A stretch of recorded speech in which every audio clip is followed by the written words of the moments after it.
अस्सलाम वालेकुम dear student. आज हम chapter number 9 class 9 physics chapter का जो नाम है वो है थर्मल प्रॉपर्टीज़ ऑफ मैटर। इसका जो टॉपिक नंबर 1 है वो हीट और टेम्परेचर के दरमियान जो डिफरेंस है। तो सबसे पहले आपने हीट और टेम्परेचर के दरमियान क्या डिफरेंस है, ये टॉपिक्स 9.1 है। क्योंकि ज़्यादातर स्टूडेंट को तो ये पता भी नहीं होता है कि हीट और टेम्परेचर के दरमियान क्या डिफरेंस है, और हीट और टेम्परेचर को वो एक ही चीज़ समझते हैं। तो यहाँ पे हीट और टेम्परेचर के दरमियान जो डिफरेंस है वो आपको समझ में आएगा, लेकिन आपने वीडियो को स्किप नहीं करना। वीडियो को आपने कंप्लीट वॉच करना है। वॉच करने के बाद इंशाल्लाह आपका जो भी क्वेश्चन हो हीट और टेम्परेचर से रिलेटेड, उसका जवाब आपको इस वीडियो में मिल जाएगा। तो स्टार्ट करते हैं।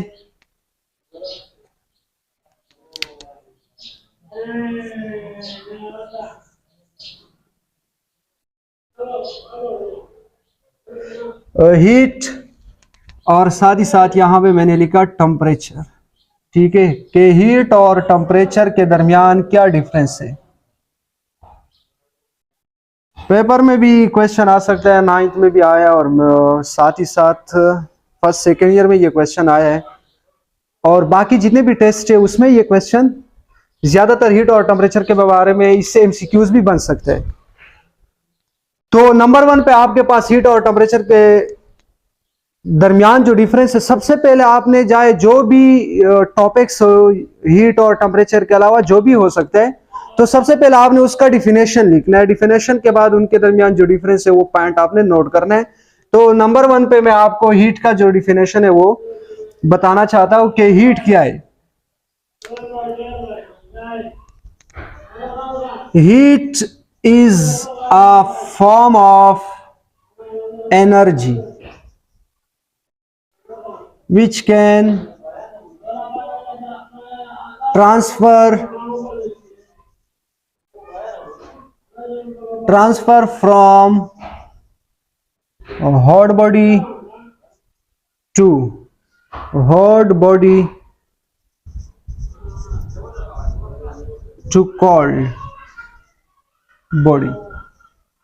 हीट एनर्जी का एक फॉर्म है जो कि हॉट बॉडी से कोल्ड बॉडी की तरफ ट्रांसफर होते हैं। ये हीट का डिफिनेशन है। और टेम्परेचर का डिफिनेशन क्या है? टेम्परेचर का डिफिनेशन ये है कि degree of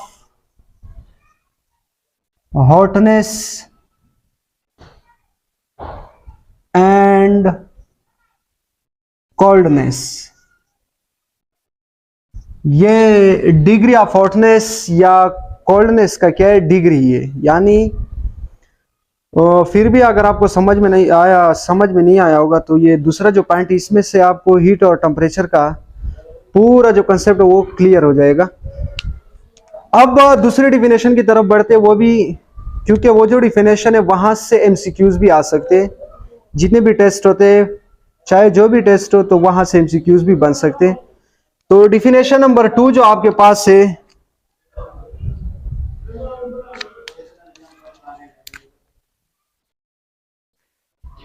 total kinetic energy.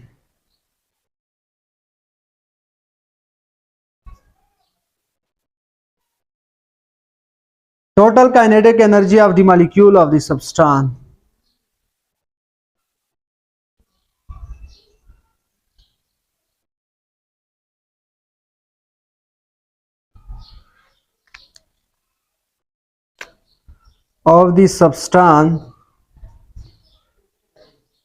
और ये दूसरा जो टेम्परेचर का जो डिफिनेशन है वो है average kinetic energy.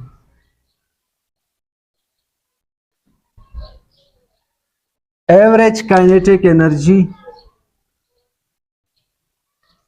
Of the molecule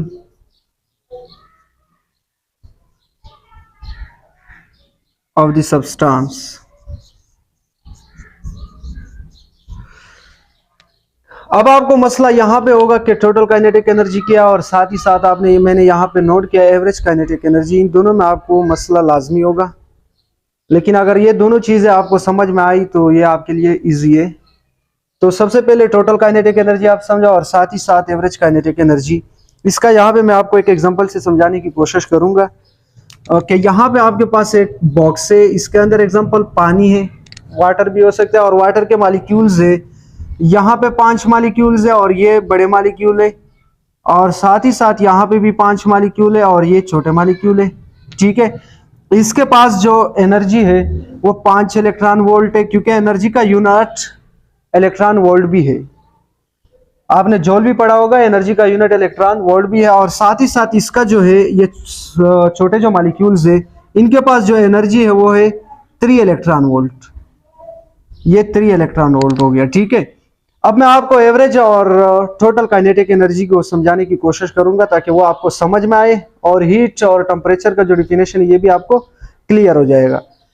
तो यहां पे आपने क्या करना है, ये 5 जो मॉलिक्यूल है इसका अगर मैं आपसे पूछूं कि इसके पास टोटल एनर्जी कितना है, सिर्फ 5 मॉलिक्यूल जो बड़े मॉलिक्यूल है, तो साफ ही साफ आपको पता चलेगा कि 5 मॉलिक्यूल है, इसके पास टोटल जो है वो 25 होगा, 25 इलेक्ट्रॉन वोल्ट। क्योंकि 5 मॉलिक्यूल है, 5 5 25, 5 के साथ मैंने मल्टीप्लाई किया। और यहाँ पे 3 है और 5 मॉलिक्यूल है तो यहाँ पे 15 आएगा। ये भी आपको समझ में आया होगा। जो छोटे मॉलिक्यूल है इनके पास जो टोटल एनर्जी है वो 15 है, और साथ ही साथ जो आपके पास बड़े मॉलिक्यूल है इसके पास जो एनर्जी है वो 25 है। अब एवरेज और टोटल काइनेटिक एनर्जी को के बारे में मैंने आपको बताया कि एवरेज को कैसे निकालना है आपने और टोटल को कैसे निकालना है। तो टोटल के लिए यहाँ पे आपने ये जो 15 और साथ ही साथ 25 मैंने लेकर आया ये एनर्जी, ये दोनों को आपने आपस में ऐड करना है। यानी इन बॉक्स में जितने भी मॉलिक्यूल है इनके पास जितना भी एनर्जी उसको आपने क्या करना है, सम करना है। सम को क्या कहते हैं, टोटली कहते हैं। तो आपके पास यहाँ पे कितना आएगा 40, क्योंकि 25 और 15 जब आपने आपस में ऐड किया तो एनर्जी कितना आया 40 इलेक्ट्रॉन वोल्ट पर। इस बॉक्स के अंदर जितने भी मॉलिक्यूल है उनके पास कितना एनर्जी है 40। ये टोटल काइनेटिक एनर्जी है, ये हीट है। ये एग्जांपल मैंने आपको बताया, लाजमी आपको समझ में आया होगा। लेकिन साथ ही साथ मैं अगर आपको बताता चलूं कि आपके पास एवरेज काइनेटिक एनर्जी क्या है, तो एवरेज इजी है। एवरेज को आपने क्या करना है, यहाँ पे 40 को आपने किससे डिवाइड करना है, 10 से। अगर आप कहें कि सर आपने ये 10 कहां से लेकर आया, तो बॉक्स के अंदर कितने पार्टिकल थे, टोटल 10 ही थे।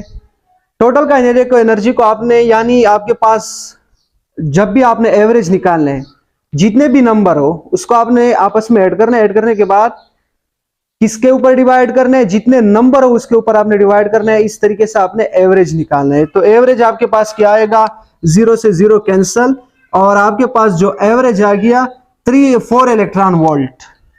क्योंकि इसके नीचे 1 है, 1 हम शो नहीं कर सकते। तो ये 40 को डिवाइड किया 10 से। 10 से मैंने क्यों डिवाइड किया, क्योंकि यहाँ पे मैंने आपको बताया कि इसके अंदर कितने मॉलिक्यूल मौजूद है 10, इसलिए मैंने 10 से डिवाइड किया। अगर इसके अंदर 20 मॉलिक्यूल मौजूद होते तो मैं 20 से डिवाइड करता। तो एवरेज निकालने का तरीका मैंने आपको बता दिया।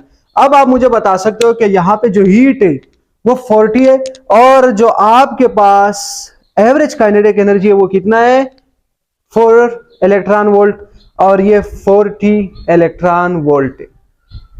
एग्जाम्पल एमसीक्यूज में ये एक क्वेश्चन भी आया था कि आपके पास एक आइसबर्ग, नाम सुना होगा आइसबर्ग, और साथ ही साथ हॉट कप ऑफ टी।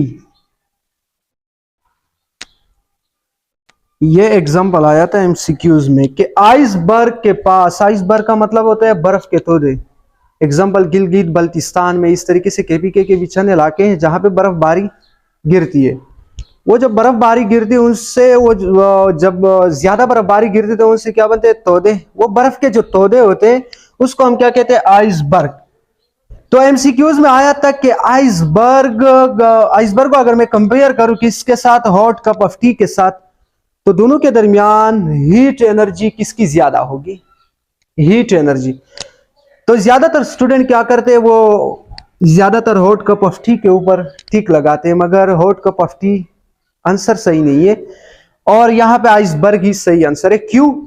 क्योंकि आइसबर्ग के पास जो मॉलिक्यूल है, मॉलिक्यूलों की तादाद ज्यादा होती है। जब मॉलिक्यूलों की तादाद ज्यादा है तो kinetic energy, total kinetic energy क्या होगी? ज्यादा होगी।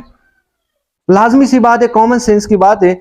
जब मॉलिक्यूल ज्यादा है तो टोटल काइनेटिक एनर्जी भी ज्यादा, क्योंकि पार्टिकल जब ज्यादा होगी तो उनके पास एनर्जी भी ज्यादा, मगर पार्टिकल जब कम होगी तो उसके पास एनर्जी भी कम। तो यहां पे हीट एनर्जी, आइसबर्ग की हीट एनर्जी ज्यादा है। एमसीक्यूज में ये आया था। ज्यादातर स्टूडेंट ने किसके ऊपर टिक लगाया था? Hot cup of T. लेकिन हॉट कप ऑफ टी के बाद हीट एनर्जी ज्यादा नहीं है।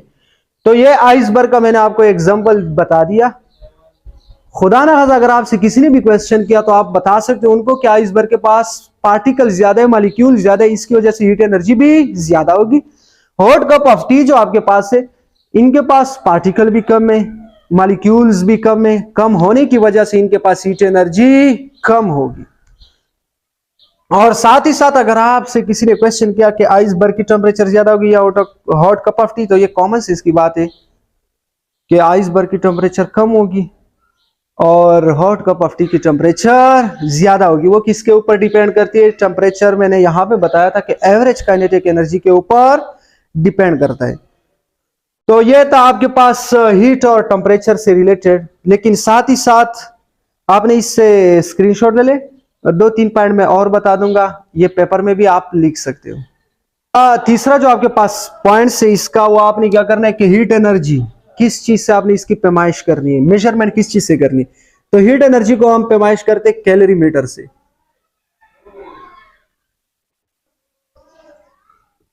स्पेलिंग में अगर कोई गलती है तो आप खुद सही कर दे। Calorie meter. और टेम्परेचर की जो हम पैमाइश करते, यानी टेम्परेचर की पैमाइश हम किस चीज से करते, तो ये भी आपको पता है कि कौन सा इंस्ट्रूमेंट हम यूज करते? थर्मामीटर।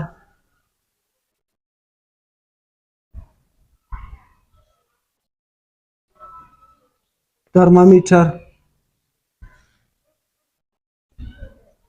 और जो चौथा पॉइंट से आपके पास 3 पॉइंट्स मैंने बता दिए। चौथा पॉइंट आपके पास ये है कि हीट एनर्जी को जो यूनिट्स है वो क्या है। तो हीट एनर्जी का जो यूनिट्स है वो जॉल्स है और कैलोरी, किलो कैलोरी जॉल्स भी हुए। ठीक है, 2 यूनिट है। यहां पे मैं आपको बता देता हूं, जॉल्स भी और साथ ही साथ किलो कैलोरी भी इसका यूनिट है। 2 यूनिट्स के बारे में मैंने आपको बता दिया। और टेम्परेचर का क्या यूनिट है? टेम्परेचर के बारे में भी आपको पता है कि इसका जो ऐसा यूनिट है वो केल्विन है। और साथ ही साथ डिग्री सेंटीग्रेड भी है, सेल्सियस सी, और फ़ारेनहाइट भी है। लेकिन ऐसा ही जो यूनिट्स है वो केल्विन ही है। लेकिन सेल्सियस और फ़ारेनहाइट भी, ये भी जो आपके पास 2 यूनिट्स है, इसको भी आप क्या कह सकते हो? ऐसा यूनिट तो नहीं कह सकते, लेकिन थर्मामीटर के ये भी यूनिट्स है, फ़ारेनहाइट भी और सेल्सियस भी। यहाँ पे मैंने इसका यूनिट बता दिया, जॉल्स है, और साथ ही साथ किलो कैलोरी भी है। ये था आज हमारा टॉपिक्स। आज का जो हमारा टारगेट्स था वो हीट और टेम्परेचर के बारे में था। उम्मीद है कि आपको समझ में आया होगा कि हीट और टेम्परेचर के दरमियान क्या डिफरेंस है। इससे जो अगला हमारा टॉपिक्स है वो हीट कैपेसिटी और स्पेसिफिक हीट कैपेसिटी है। इंशाल्लाह मैं जल्द जल्द उस पर भी वीडियो अपलोड करने की कोशिश करूंगा। Thank you so much.